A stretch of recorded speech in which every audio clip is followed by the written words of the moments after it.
Hello. So in this video, we're going to talk about James VI's Basilikon Doron. I'm calling him James VI, even though he's probably better known as James I of England, but he was James VI of Scotland at the time he wrote Basilikon Doron, which I think was 1598, if I'm not mistaken. So this is a princely instruction manual.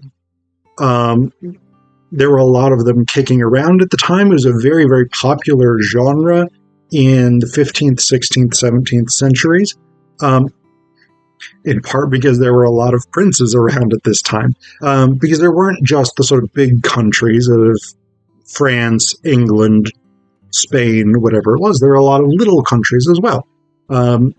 Italy was not unified, and there were a lot of principalities. Germany was not unified, and there were tons and tons and tons and tons of principalities, some of them very, very tiny, but they all had their own rulers. And so people wrote these guides about how to be a good, effective ruler. The most famous of these guides today would probably be Machiavelli's The Prince. But Basilikon Doron was written by James VI for his son Henry. And it does exactly what it says it's supposed to do. It gives advice about how to be a good ruler. The text is divided into 3 sections. The first one is of a king's Christian duty toward God. The second one is of a king's duty in his office. And the third one is of a king's behavior in indifferent things. So each of these books has its own focus. Sorry, my eye really quite itches at the moment. So each of these books has its own function. The first book, about the Christian duty of a king, it basically is pretty straightforward. I mean, it is focused on: you have to be a good Christian, you have to obey the scriptures, you have to make sure that as much as possible your subjects are good Christians, you have to be humble before God, remembering that you are God's anointed, you are put on the throne at God's will, etc., etc. James is very, very critical of Puritans in this, Anabaptists, in part because they, in Scotland, in the 16th century, 17th century, is often the Puritans, the Anabaptists, real hardcore Calvinists, who made trouble for the monarchy.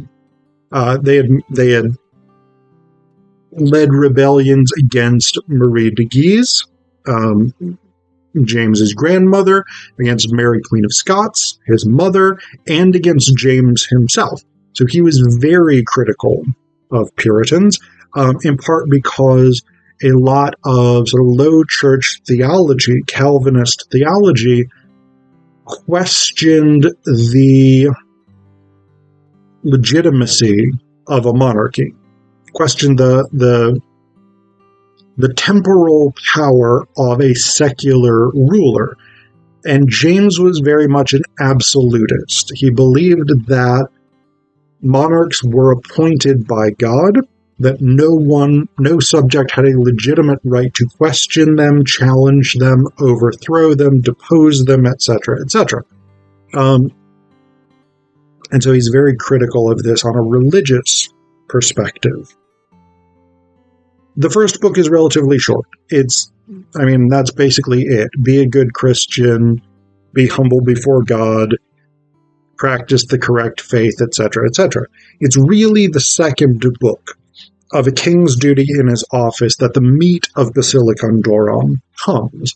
And basically, this is all about teaching Henry, or the reader more generally, how to be an effective ruler.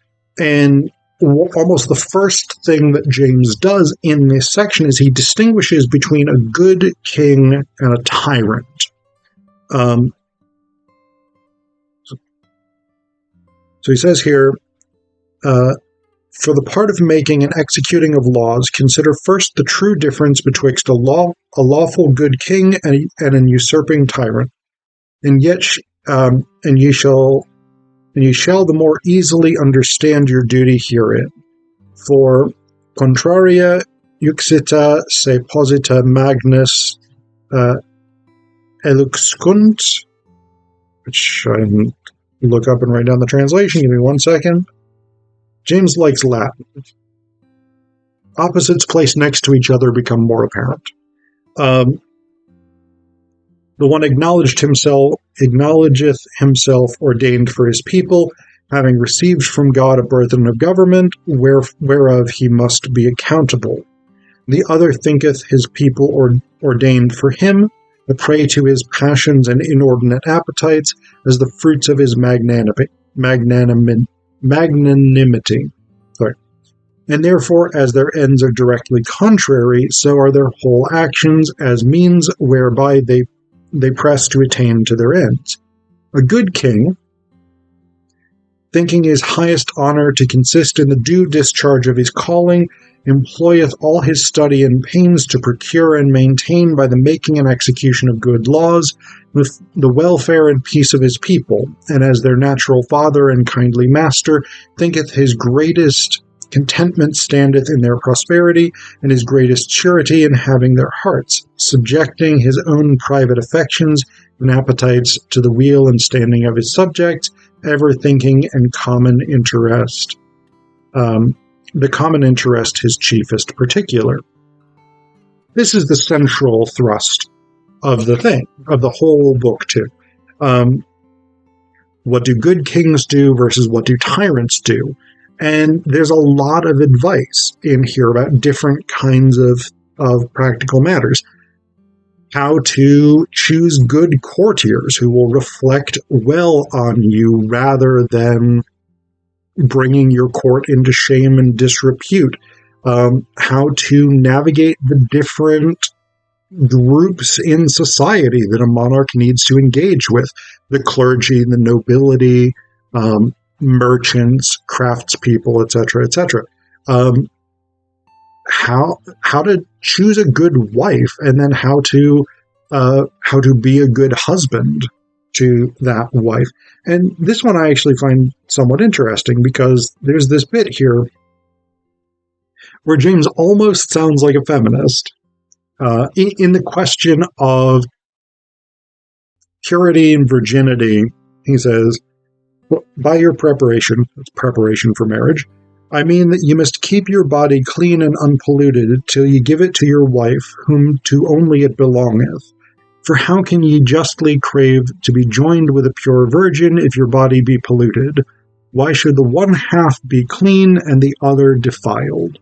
He then goes on to couch this in religious terms, explaining that the Bible says, don't give in to lust, etc., etc. But this idea, why should the one half be clean and the other defiled, is really a fairly progressive one in the late 16th century, right? Because this was an era, as have been many eras in history, when women were more or less required to maintain their virginity up until marriage and then only to sleep with their husbands.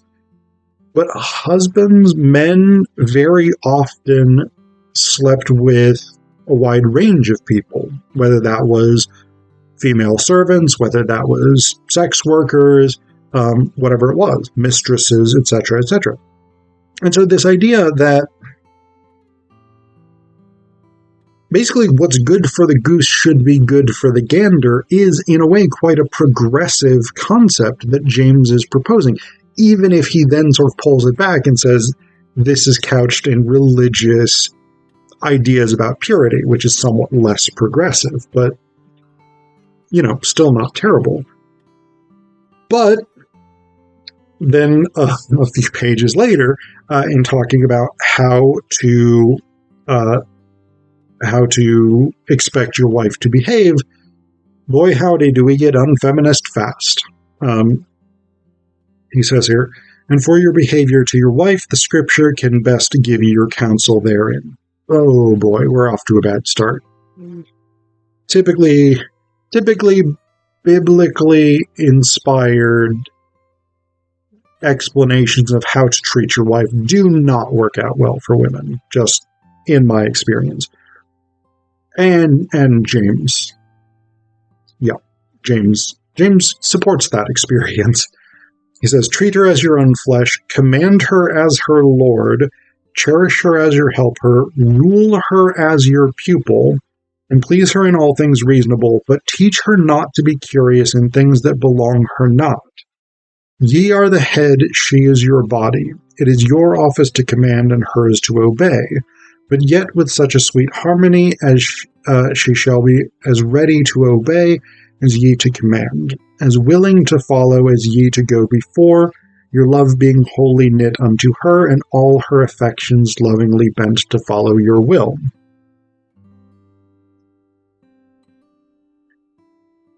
It could be worse, but the whole... this could be she is your property, do with her whatever you will. That would be worse. There's some things that can be seen as relatively benign here, like encourage her to learn about the stuff that she's allowed to learn about. Be kind and supportive. Those are not bad things necessarily, but rule her. You own her. You are the head. She is the body. All that stuff is problematic. Real bad stuff. It's the 16th century. I can't fault him that much. Nobody was doing feminism. Even people who were relatively progressive, and I think overall James was moderately progressive. He was an absolute monarch. He believed in absolutism, so that's regressive, but I think in many ways he was as progressive as his position as a king with a relatively tenuous grasp on the throne would allow him to be. Still, not great from the perspective of 2024. But he wasn't writing for 2024. He was writing for 1598 and for his son, who would succeed him on the throne. He wouldn't actually succeed him on the throne. I think Henry died. And then Charles succeeded him on the throne. Charles probably read this book. Whatever. Anyway, so that's the second section. It's this long sort of guide. Here's all the stuff that you need to do to be a good ruler. You got it. You got it under control as long as you take my advice. And then the third section of the third book of a king's behavior in indifferent things. This is sort of a personal style guide, I guess. It's not about actually being a ruler. It's about making particular individual choices in order to create, to be a good human, as opposed to a good ruler, I guess, and in order to be effective. So he talks about things like, don't eat too much. Eat moderately, eat moderate, healthy food. Don't go sort of overboard with sauces and spices and seasonings and all these things, even though this is the early modern period and the spice trade is exploding. People are like, I'm going to put pepper and cumin and all this stuff on everything I eat and all this stuff. James, he says, dress very moderately, dress modestly, but wear nice clothes. Don't get excessive with frills and fripperies and whatnot. Learn to be a good speaker, learn to be a good arguer, etc., etc. So it is, again, this sort of comprehensive, but fairly short book of advice for his son. In, again, this very standard style for sort of a leadership guide, I guess. It's still a genre, I guess.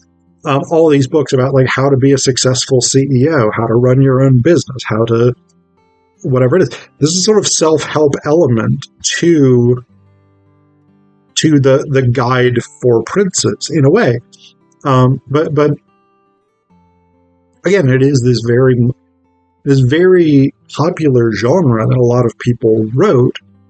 And part of the reason you wrote it was either you were a monarch and you wanted to pass on knowledge to your children, which is what James is doing, about how to rule well and how to learn from the mistakes of previous monarchs, the experience of yourself, etc., etc.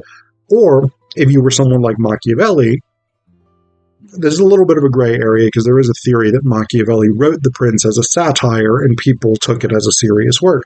But if it's a serious work, then if you are not a prince and you can say, hey, here's a really useful guide to help you prince better, chances are princes will be grateful for that. So again, it was this very popular genre. And again, James has a good approach to it. It is very clear and very definite. He does a good job explaining why he thinks the things that he thinks. And sometimes those are limited by his own particular subject position. But it's an interesting read overall.